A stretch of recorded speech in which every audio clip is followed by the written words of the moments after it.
Hi, it's Joanne Moffat, and I'm here today to talk about teamwork versus teamwork. Working smarter, not harder. Often we say that we have a team that we work with at work, or we are on a team. Teamwork is different than just having a team that you associate with. In today's training, we're going to talk about why teamwork. We're going to look at values, collaboration, process, meaning form, storm, norm, and perform. We're going to look at self-care and why that's important with the teamwork, and moving forward with tips. So why? Brene Brown, who is a psychologist that's done a lot of work on empathy, has this well-known phrase, connection is why we are here. It's what gives purpose and meaning to our lives. Sit with that for a minute. Let it resonate. Think about all of your connections that you have. Connections with your family, connections socially, and connections at work. Those connections are very important. They are truly foundational in how we move through our days. Why do we have to even think about teamwork? Well, with teamwork, we have a common denominator, and that's the students.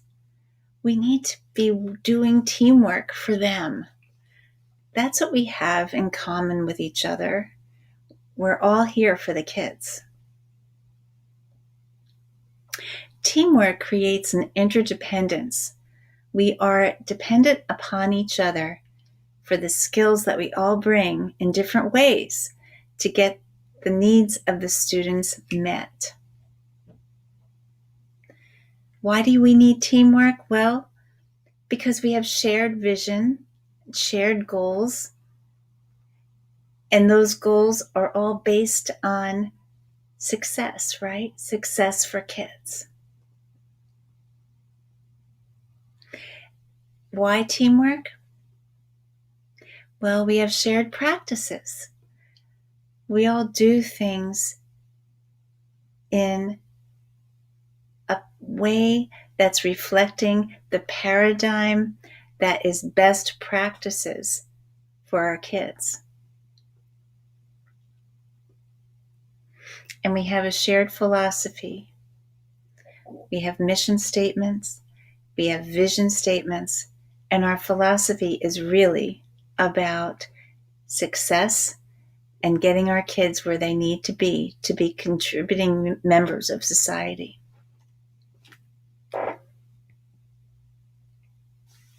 I love this visual, both of them. So first there's the bicycle and the wheel, and then there's the bridge. The bicycle. The bicycle is a wheel on the bike with all those spokes that are almost intertwined if you look closely. They're dependent upon each other to make the tire, the wheel, balanced. If you just did away with several of those spokes, the wheel would no longer be balanced, and it wouldn't be a smooth ride at all. We need a balanced wheel. We are all spokes on that wheel with the student in the center. We're all supporting those students. Each student, we're all supporting that student. We're all spokes on that wheel. I took this picture in January, actually, when I was in New York City. I was going into Brooklyn for a wedding. I can't believe it was not very crowded at this time, right? But we were, it was a very, very, very early part of the day. And this is a symbol of cars going in the same direction. If we were all going in different directions, it would be chaos. So we all need to balance each other, and we all need to be going in the same direction.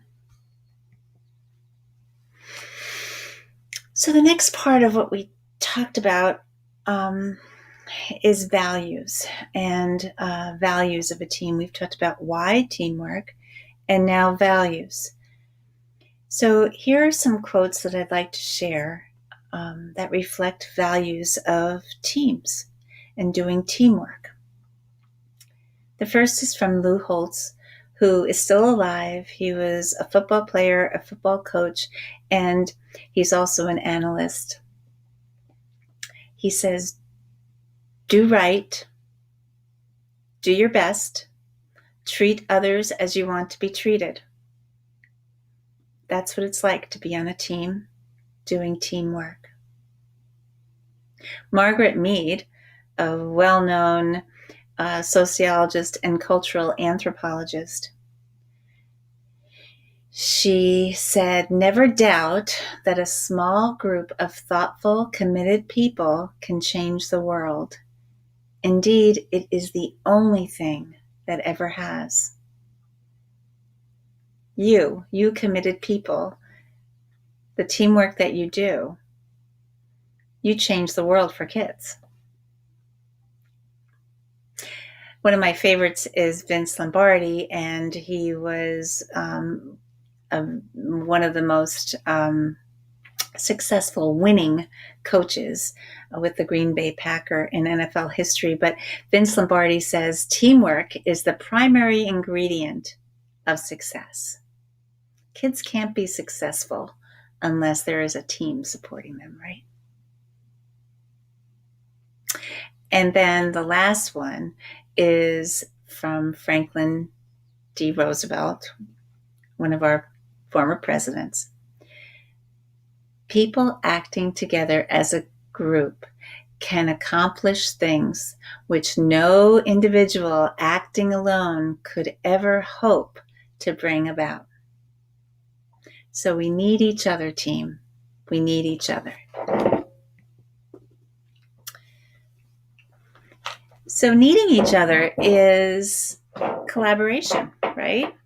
So Webster's dictionary talks about collaboration as a verb, and that means it's an action word, and it's working jointly with others or together. From this book, Building a Culture of Hope, Enriching Schools with Optimism and Opportunity, Barr and Gibson, the authors, promote the concept of collaborative schools. And they talk about how there needs to be consensus that students can achieve excellence. There needs to be shared goals. There needs to be agreement on how to get where you're going. And then this last one, there needs to be time to collaborate. So let's look at this collaboration and those 4 tenets a little closer. So the first, the consensus. We have that, right? We have that because we all recognize that growth mindset can level the playing field for our kids. No matter their background, we're able, or their so-called potential. We all talk about how effort is what matters and that everybody can accomplish great things and have excellence. Let's look at goals, the tenet of goals. So we all have goals for kids. we have academic goals, and we have social goals. We also have the goal of keeping things safe and having the environment be as supportive as it can be. And that brings us to the next one, which is the agreement on how we get where we're going. And that's with those PBIS principles and practices. We've talked much about positive behavior intervention support. And those principles provide us with a foundation on how we're doing the work that we're doing with kids. It provides us with the rules, the behavior matrices on what we do and how we do it with across the school-wide campus as well as the school district. We're on the same page together. Now, the problem with collaboration can be time, and that is a challenge. I'm not going to pretend it's not. It's a challenge. There's so much to do, and we have the confines of a school day. But we also have to control our own destiny with time. We have to make the most of it. We have to grab the moments we can grab. We have to create time when we need to create time. That means you have to use your creative selves to make that time become available to connect with your team. So now I want to talk with you about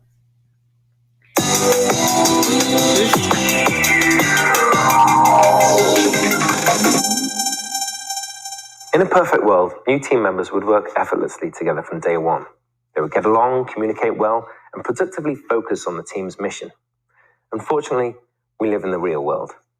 And as we know, it takes time for teams to reach peak effectiveness. Psychologist Bruce Tuckman first identified 4 stages of team formation in the mid-60s.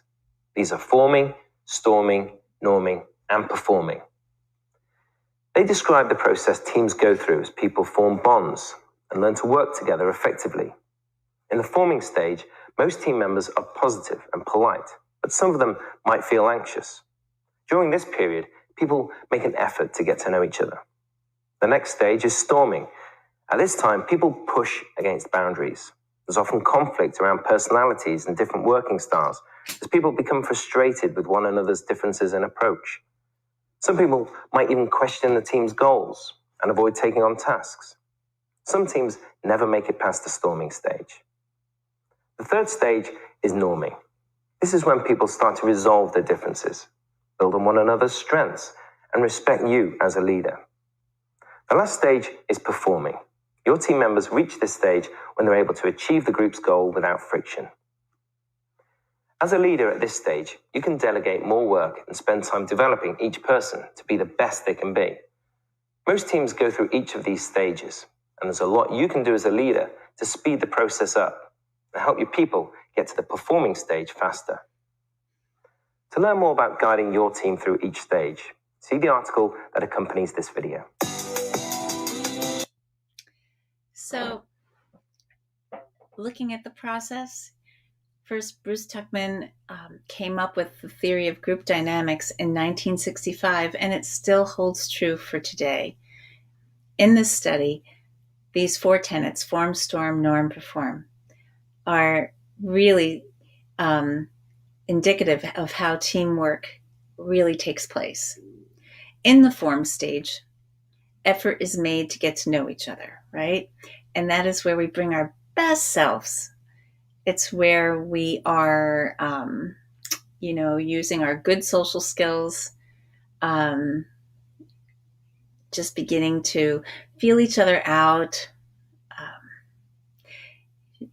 show glimpses of who we are. The next stage, that storm stage, that's the one where it was said that people can get stuck. It's where there's perhaps some conflict because everybody has different working styles. There could be differences in opinion about how to get there and how to do things. And there can be some challenges then on the process of collaborating and getting to where you want to go.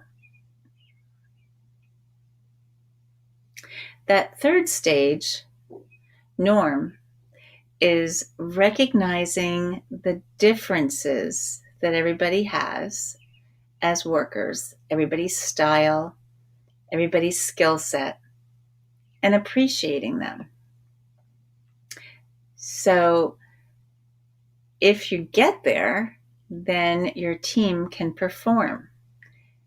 It functions well, the goals are met, and the members of the team can come and go, but the team continues. And that's much of what it's like for our school district, right? Like people come and go, people take on new jobs and new buildings, and those buildings that they left continue because there's teamwork, because they've done the process of forming a team. They leave the school district and the school district continues, right? So performing is where we all strive to be within our buildings. But in order to get to the norm and perform, we have to get through the storm. How do you do that? So with the process of getting through the storm, it's good to be aware of your school's or your building's code of collaboration. Code of collaboration is how you do this collaborating thing. How do you get along? How do you get through stuff? So often buildings come up with and schools come up with this code, and people talk about it usually at the beginning of the school year. One example is assuming positive intent. Many codes of collaboration have that as one of their foundational beliefs. Assume that everybody's intentions are good. What might be others? Another may be to go to the source. If you hear something about somebody said something about you, or you heard some information somebody was repeating, go to the source to get the facts. If somebody upset you, you go to the source, you talk it out. What else? Think about it. What do you think? What do you think is important for a code of collaboration? What do you think should be on a code of collaboration? And how do you know what your school's code of collaboration is? What if you are somebody that wasn't at the staff meeting where they talked about these things? How can you find out? You can go to the person that you work closest with and ask them if they know about it. You could go to your building administrator, but it's up to you. You just ask questions, find out. Getting through the storm means we really have to value communication. Communication is so much about what life is about, right? A psychologist out of University of California, Berkeley, Albert Mehrabian, he studied the impact of face-to-face interactions, and his revelation is that what's most he broke down what's most important. And let's look at this. 7% of what people value is verbal, and what they hear is verbal. 30% is inflection and emphasis on words. And 55% is body language, right? Isn't that something?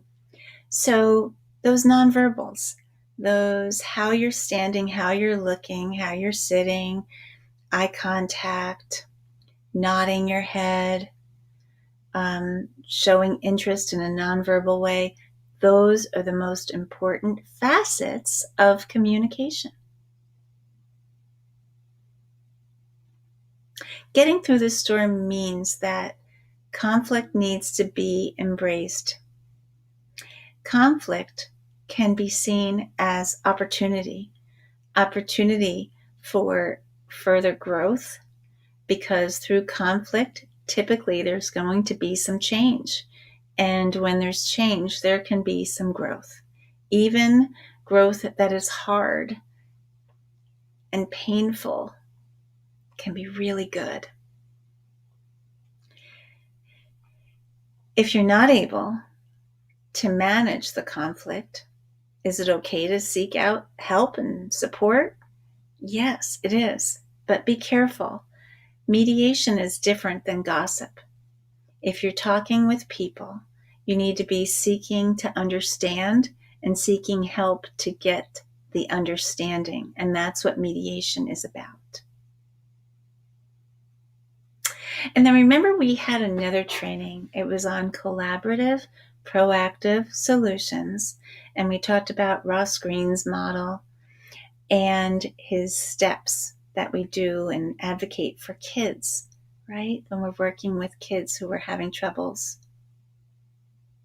And when we think about collaborative, proactive solutions with kids, we think about how they either lag in skill or they don't have the ability to solve the problems. Well, it's the same with each other, folks, when we are doing teamwork. Sometimes we just don't have the skill or the skill set to work with a certain style. And it may just be not in sync with our style. So we're going to have to use that model ourselves. And we can say things like, hey, I noticed that, we don't seem to be on the same page about things. And you can ask, what's up with that? What are you thinking? And then invite to problem solve, just like you would with kids when you're working with kids. Do you think we could set up some time to brainstorm some ideas of how we can get through this? And you have to be ready and able to process with empathy while recognizing your own triggers. That means that you want to be conscious of yourself and recognize if you're beginning to tense up. Remember that nonverbal stuff, that's the person you're talking with. If you look like you're shutting down, they're going to shut down. So you need to really take that breath. And if people are saying stuff that's hard for you to hear, perhaps you want to sit with your palms in your hands up instead of clenched, or like this. Is anybody going to want to talk with you if you're like this? I don't think so. So palms up in your lap. They can be under a table, right? People don't have to see that you're sitting this way, but sometimes when your palms are up, we get into a mindset of being less defensive. Just try it sometime. And breathe before you respond. Try saying, I hear what you're saying. Often we'll say, I hear what you're saying, but leave the but out. Omit the but. So you want to say, yeah, I hear what you're saying. You don't want to smile like I just did. I hear what you're saying. That's better. Just be there holding it. And empathy. It must be hard. It must be hard for you to be feeling this way. If you can, and you can be authentic, you can even apologize and say, I'm sorry that this is happening. Because you are, right? You don't want to be in conflict, and you don't want people to be in conflict with you. So resolving conflict, getting through the storm is key in order to get to the norm.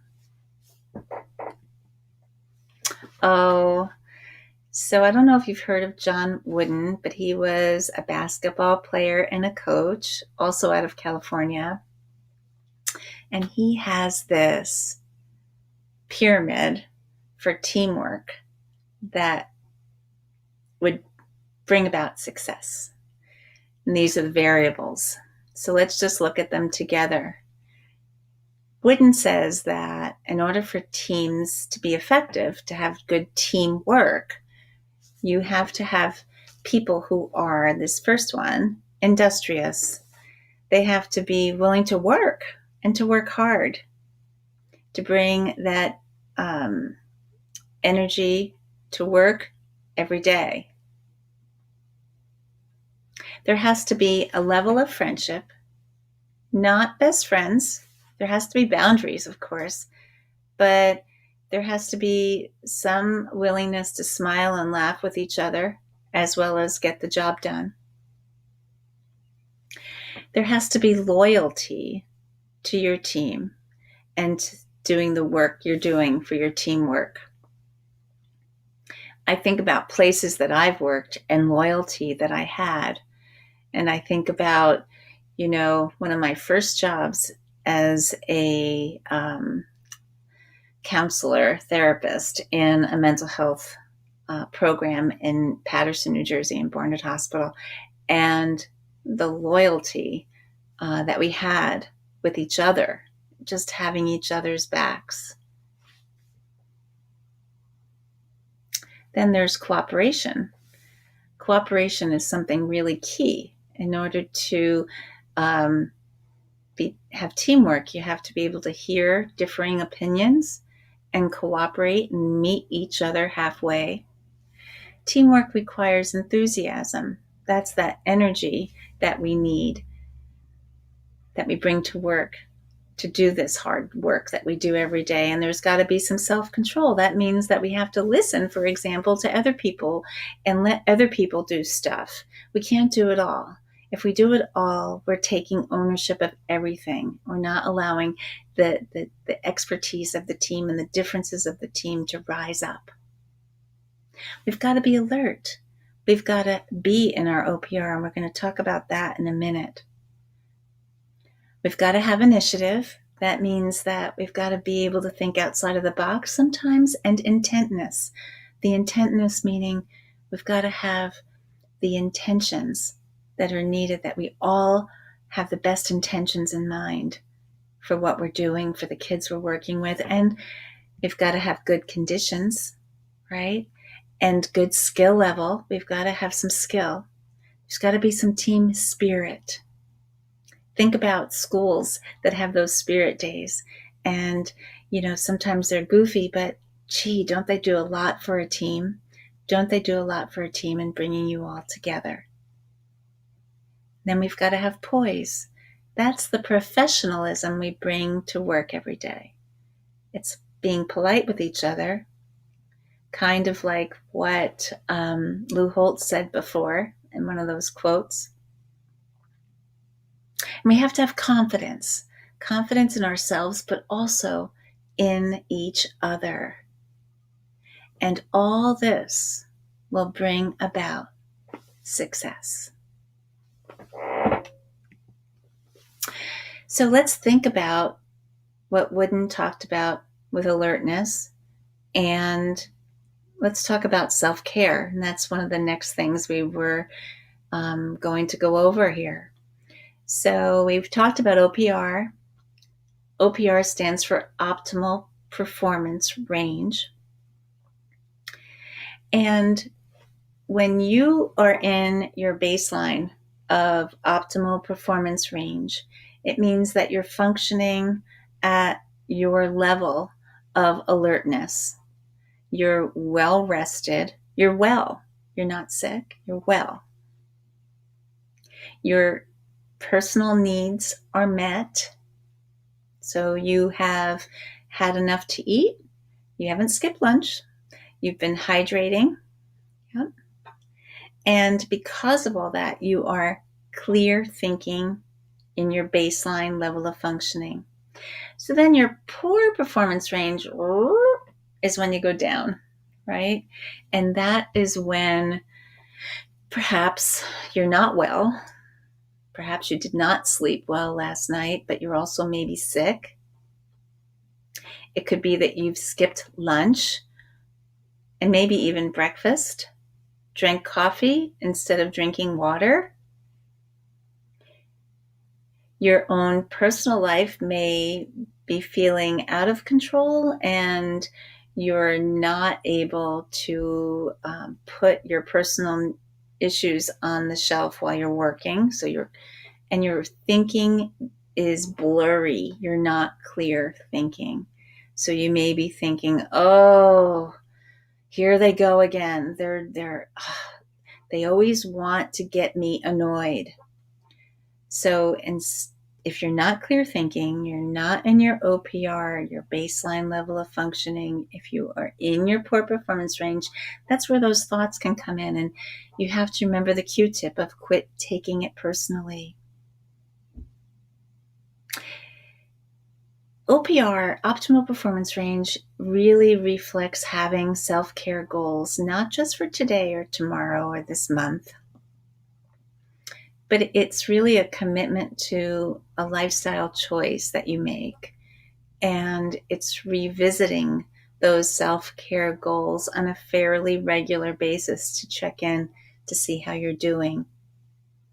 They could be including these different areas of physical goals, and that may include your sleep, taking care of your health, keeping appointments that you may need to keep. And that could be not only your physical health, but your mental health. Ensuring that you're exercising, taking care of your body. Then there's that social and family. Are your needs being met in those areas? And your values and spiritual practices. Are you living your values? Do you know what your values are? Intellectually, do you have goals that you want to establish for yourself? Are your intellectual needs being met? And that might be as simple as not getting your news from Facebook, but getting your news from a newspaper. That could be a goal. And then job alignment with personal beliefs. That could be a self-care goal, to ensure that your job is matching your own personal beliefs. And then hobbies and interests. Those are really important too. Ensuring that you're taking care of yourself with some fun, right? And making sure that you're doing something that's soothing your inner self. Moving forward with tips with teamwork. The first one I have here is recognizing your mental roadblocks. Those are the thoughts like, we've always done it this way. We tried it before. That doesn't work. I don't have the right training for that. That's a roadblock. That's something in your head. That is opposite of growth mindset. It's really a fixed mindset. For teamwork to be a team working together, you have to notice gossip and hearsay. And the next piece goes with that. You have to not be complicit with that, meaning you will support it if you don't say anything. You're part of the problem, not the solution. If you're not acknowledging that you don't believe in listening to gossip, and you really want to move into cooperation. How can we fix this? How can we fix, if you're not feeling happy about this, what can we do about it? Versus just venting and getting people to be part of that, that storm. Remember the storm piece. Going to the source is a wonderful, wonderful tool that you can keep in the back of your head and to use it. If you're having some challenges with someone, go to the source, go to them. And also recognize and celebrate your team members, their differences. and identify what you see in them, just like you would with kids, how you acknowledge kids with that PBIS, positive behavior intervention support. I challenge you to do that with people you work with. Say 3 things to the same person in a week, 3 different things, and see how your relationship can change. Just acknowledge them. Maybe ask a question, make a comment, maybe even compliment, and see how your relationships can change.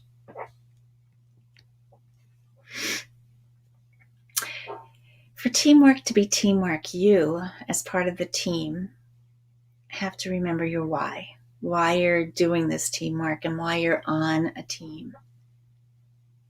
You share goals.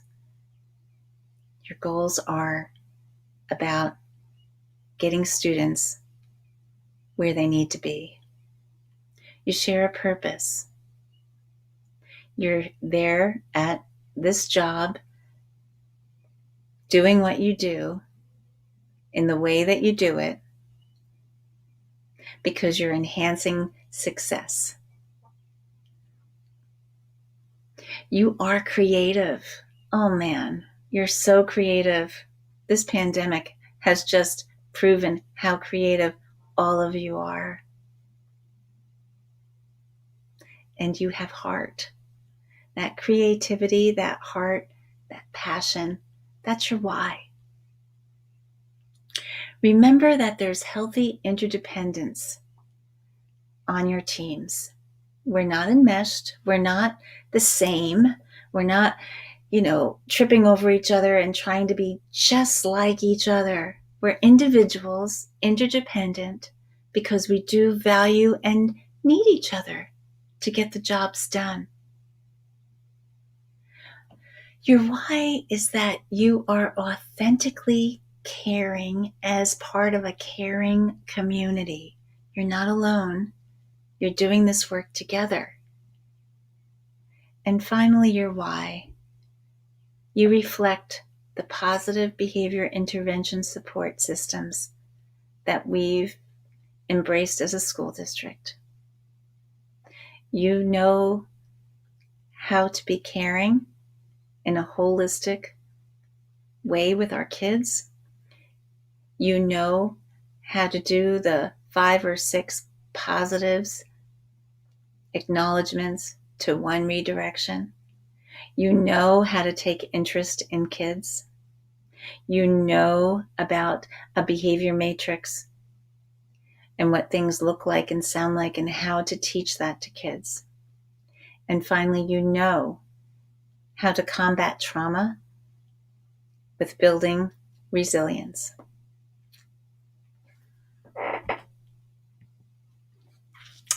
And finally, let's look at the words of Henry Ford.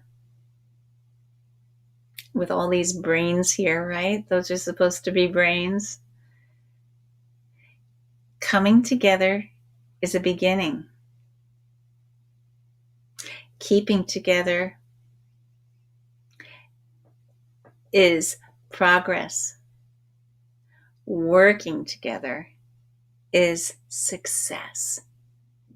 Thank you for doing the teamwork you do and for helping our kids not only reach their potential, but each finding their own paths to success.